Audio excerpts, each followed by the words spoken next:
नमस्कार, मेरा नाम हैदर अब्बास नकवी है और आज मैं फिर आपके सामने एक खबर लेकर आया हूँ। जी हाँ, ये खबर आपसे ताल्लुक़ रखती है, आपसे जुड़ी हुई है और शायद मेन मीडिया में इतने ज़्यादा पहलुओं को लेकर ये खबर ना बताई जाए। जी हाँ, ये खबर महाराष्ट्र से ताल्लुक़ रखती है, ये खबर मुंबई से ताल्लुक़ रखती है और ये खबर एक नेता से ताल्लुक़ रखती है जिसको कल गोलियों से मार डाला गया और अस्पताल में उसको मृत घोषित कर दिया गया।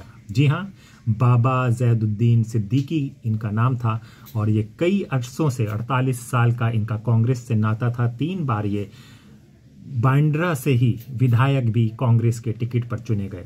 फरवरी में इन्होंने कांग्रेस से 48 साल का 48 ईयर्स का नाता तोड़ के एनसीपी अजीत पवार की ज्वाइन कर ली। अभी कुछ दिन पहले सितंबर के करीब इन्होंने एक कंप्लेन लिखवाई थी जिसमें कहा गया था कि इनको जान से मारने की धमकी दी गई है, जिसके चलते इनको वाई ग्रेड की सिक्योरिटी प्रोवाइड की गई थी।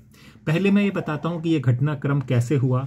3 लोग हरियाणा और उत्तर प्रदेश से 1.5 महीने पहले मुंबई पहुंचते हैं। मुंबई पहुंचने के बाद वो बाबा ज़ैदुद्दीन सिद्दीकी की पूरी गतिविधियों पर नज़र रखते हैं। कहाँ जाते हैं, कितने बजे जाते हैं, कहाँ से निकलते हैं, कहाँ आते हैं, कैसे करते हैं, क्या नहीं करते हैं, इन सब को देखा गया, नोट किया गया, पूरा प्लान बनाया गया। और फिर दिन आता है शनिवार का दिन। जी हाँ, शनिवार का दिन 12 अक्टूबर, जब दशहरा पूरा देश मना रहा था और मुंबई में दशहरे के काफ़ी बड़ा उत्सव होता है, क्योंकि उसमें कई प्रमुख पार्टियां जैसे शिवसेना उद्धव ठाकरे, शिवसेना शिंदे, एमएमएनएस, ये सब लोग एक बड़े मैदानों पे भाषण देते हैं और अपने आने वाले वक्त की, अपने आने वाली राजनीति की बातें अपने समर्थकों को बताते हैं। तो इसलिए इस दिन काफ़ी चहल पहल होती है, काफ़ी रौनक होती है और काफ़ी पुख्ता, मेरी बात को सुनिएगा,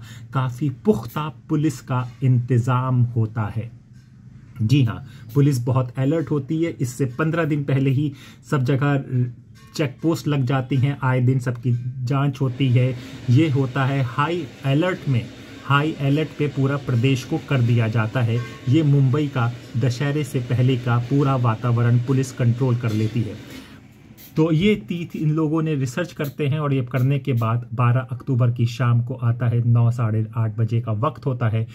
बाबा सिद्दीकी अपने बेटे जिशान सिद्दीकी, जो पहले कि कांग्रेस के टिकट से, जी हाँ, कांग्रेस के टिकट से विधायक बने थे, लेकिन फिर उनको पार्टी की गतिविधियों के विरोध में बोलने और काम करने के लिए उनको निलंबित कर दिया गया था। उनके ऑफिस में जाते हैं, कुछ बात होती है। बात होने के बाद ये दोनों बाप बेटे निकलते हैं और इनके ऑफिस के सामने मंदिर है जहाँ पर जश्न मन रहा था दशहरा का और पटाखे छोड़े जा रहे थे। ऐसे ही एक पटाखा छूटता है तो थोड़ा सा धुआं हो जाता है। धुआं होने के बाद गोलियों के 6-7 राउंड चलाए जाते हैं और इस बीच जब धुआं होता है, बाबा सिद्दीकी अपने बड़ी गाड़ी में आगे की सीट पर बैठ जाते हैं। ये सब बातें होती हैं, धुआं होता है, सबको आंखों में जलन सी कुछ होती है और इस बीच 7 राउंड की गोलियां चला दी जाती हैं। लोगों को लगता है कि ये पटाखों की आवाज़ है, इसलिए गोलियों पे ध्यान नहीं दिया जाता है, लेकिन ये गोलियां बाबा सिद्दीकी के सीने पे, पेट पर और पैर पर लगती हैं। कहते हैं कि इनकी मृत्यु उसी वक्त हो गई थी, ऑन स्पॉट हो गया था, लेकिन इनको लीलावती अस्पताल में लेके जाया गया। वहाँ पर ना इनका बीपी चल रहा था, ना हार्ट बीट हो रही थी और डॉक्टरों ने उनको मृत घोषित कर दिया गया। 2 शूटर पकड़ लिए गए हैं। एक कर्नल सिंह बताए जा रहे हैं जिनका ताल्लुक हरियाणा से है और एक कश्यप है जिसका ताल्लुक यूपी से बताया जा रहा है। अभी जो सूचना आई है वो सूचना ये आई है कि ये लॉरेंस बिश्नोई गैंग से ताल्लुक रखते हैं। अब लॉरेंस बिश्नोई गैंग का जब नाम आता है तो सलमान खान का नाम आ जाता है, क्योंकि बांद्रा में जहां पर बाबा सिद्दीकी रहते थे वहां से शायद आधा किलोमीटर दूर या 1.5 किलोमीटर दूर ही आज से 6 महीने पहले, जी हाँ, आज से ठीक 6 महीने पहले ही 7-8 राउंड की फायरिंग हुई थी सलमान के घर पे। तब भी लॉरेंस बिश्नोई के गैंग के लोग थे जिनको पकड़ लिया गया था। और आप जानते ही हैं कि ये बाबा ज़ैदुद्दीन सिद्दीकी एक कद्दावर नेता के साथ बॉलीवुड में काफ़ी अच्छी पकड़ रखते थे। इनका जो मेन प्रमुख आया जब सलमान खान ने शाहरुख खान को थप्पड़ मारा था और इनकी दोस्ती में दरार आ गई थी, तो इन्होंने एक रमज़ान की अफ्तार पार्टी में दोनों को गले मिलाया था। इनकी अफ्तार पार्टी काफ़ी मशहूर है जहां पर बड़े बड़े सेलिब्रिटी आते हैं। इसीलिए जब इनकी डेथ हुई और खबर फैली तो सारे सेलिब्रिटी का तांता लग गया वहां पर आने में। शिल्पा शेट्टी से लेके संजय दत्त, सलमान खान कहते हैं बिग बॉस की शूटिंग छोड़कर वहां पर पहुंचे। ऐसा माना जा रहा है, जो रिपोर्ट आ रही है, कि इन हमलावरों का इरादा था कि दोनों बाप बेटों को खत्म कर देना। जी हाँ, ज़ीशान सिद्दीकी को भी और इनको भी। लेकिन ज़ीशान सिद्दीकी का उसी वक्त कोई कॉल आ जाता है जिससे वो उस लोकेशन से जाकर अंदर चले जाते हैं और वो बच जाते हैं, ऐसा मानना है। मैं आपको कुछ और बातें भी बताना चाहूँगा कि ये चीज़ हुई है, बाबा सिद्दीकी पर धमकी आया था, जिनको वाई ग्रेड की इनको सिक्योरिटी प्रोवाइड की, उसके बाद भी इनकी हत्या हो जाती है। ऐसे में लॉ एंड ऑर्डर एक बड़ा सवाल पैदा हो जाता है मुंबई जैसे शहर में, कि अगर वहाँ पर इतने हाई प्रोफाइल लोग सुरक्षित नहीं है तो आम लोगों का क्या हाल होगा। लॉ एंड ऑर्डर की बात आती है तो जो उप मुख्यमंत्री हैं फडणवीस, उनके अंडर होम मंत्रालय आता है, तो साफ साफ पर बीजेपी पर हमला अपोजिशंस और पार्टी के लोग बोल रहे हैं। मुख्यमंत्री ने कहा है, शिंदे जी ने, कि जल्द से जल्द कार्रवाई होगी और पकड़ा जाएगा।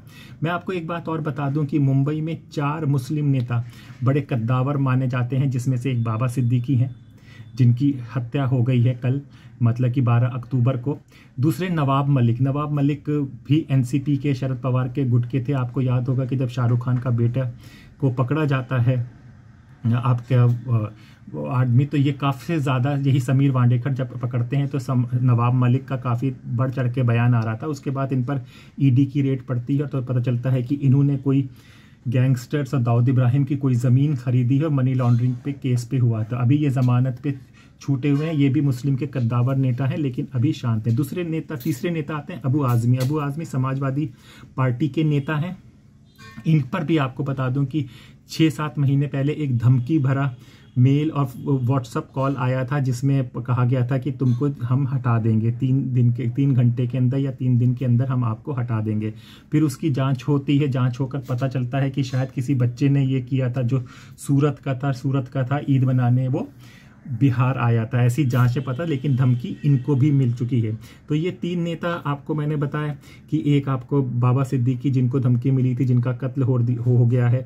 दूसरे नवाब मलिक जो एकदम अब शांत है, जिन पे इन्फोर्समेंट और सीबीआई की रेड पड़ी हुई है। तीसरे अबू आज़मी जिनको धमकी मिली हुई थी लेकिन धमकी पता नहीं। तीसरे चौथे जो हैं असलम शेख मुंबई के मालाड क्षेत्र से आते हैं और कांग्रेस के विधायक हैं। इनको भी आज से 6 महीने पहले गोल्डी बरार के लोगों ने धमकी दी थी कि तुमको मार दिया जाएगा। अब गोल्डी बरार कौन है और लॉरेंस बिश्नोई कौन है, ये आपको पता होगा कि लॉरेंस बिश्नोई गोल्डी बरार के गैंग का ही है और उनके लिए ही काम करते थे। फिर इसने अपने आप का गैंग बना दिया है। लॉरेंस बिश्नोई आज भी तिहाड़ जेल में है और कहते हैं कि तिहाड़ जेल से ही ये पूरा अपना नेटवर्क चलाता है।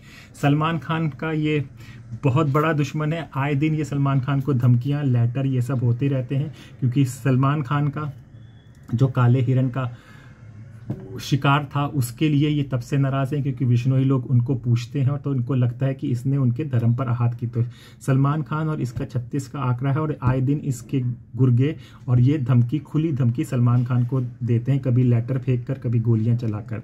और इस सलमान खान के घर से ही दूरी में इनका घर था आपका बाबा सिद्दीकी का, जिनका आज कल 12 तारीख को जिनको कत्ल कर दिया गया है।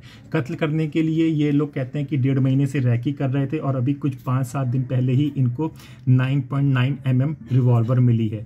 किसने दी है ये आपको बता दें, हमने एक वीडियो बनाया था कि क्राइम की इंटर्नशिप, जिसमें ना ये जो गैंगस्टर्स होते हैं ये टेलीग्राम्स और इंस्टाग्राम्स पे रील बनाते हैं, जिससे रील से जो नए लड़के होते हैं वो बड़े इनसे इंस्पायर्ड होते हैं, बड़े इनसे प्रभावित होते हैं और इनके गैंग को बिना पैसों के ज्वाइन कर लिया जाता है। और तब पहले जब ये ज्वाइनिंग करते हैं तो उनको इसी तरह का काम दिया जाता है कि हथियार यहाँ पर पहुँचाओ, वहाँ पर पहुँचाओ। शायद इस तरह से मॉडस ऑपरेंडी से इनको हथियार पहुँचाया गया होगा। पुलिस हर पहलू पे जांच करेगी क्योंकि बांद्रा की सीट है। बांद्रा की सीट बहुत इंपॉर्टेंट सीट रही है, 3 बार से ये विधायक रहे हैं। लेकिन हम आपको बता दें कि 1990 के दशक में आएंगे तो बीजेपी के एमएलए की भी हत्या हुई थी और शिवसेना के पार्षद काउंसलर्स की भी हत्या हुई थी। बहुत हॉट सीट है, इसकी हर पहलू से जांच होगी। राजनीतिक पहलू भी देखा जाएगा, ये गैंग का पहलू भी देखा जाएगा। दूसरा SRA यानी कि जो आपकी झुग्गी झोपड़ियां हैं, इनका रीडेवलपमेंट का एक प्रोजेक्ट बहुत टाइम से अटका हुआ है, बहुत टाइम से हो रहा है, जिसको ये बाबा सिद्दीकी देख रहे हैं। तो ये प्रोजेक्ट का पहलू पर भी पुलिस जांच करेगी। लेकिन अभी जो सवाल है कि कानून व्यवस्था का इस तरह से और इतने हाई अलर्ट जोन और हाई अलर्ट डे के दिन पे अगर अपराधी किसी हाई प्रोफाइल आदमी को मार सकते हैं तो कानून व्यवस्था पर ज़रूर सवाल उठेंगे, जिसका जवाब वहाँ की सरकार को देना होगा और आम आदमी सुरक्षित रहे, इस पर काम करना होगा। तो हमें लगा था कि ये खबर आपको बताई जाए, क्योंकि इस खबर के कई पहलू हैं जो आपको जानना ज़रूरी है। तो फिर होगी मुलाकात एक ऐसी ही खबर के साथ। तब तक के लिए अपने दोस्त हैदर अब्बास नकवी को इजाज़त दीजिए। नमस्कार।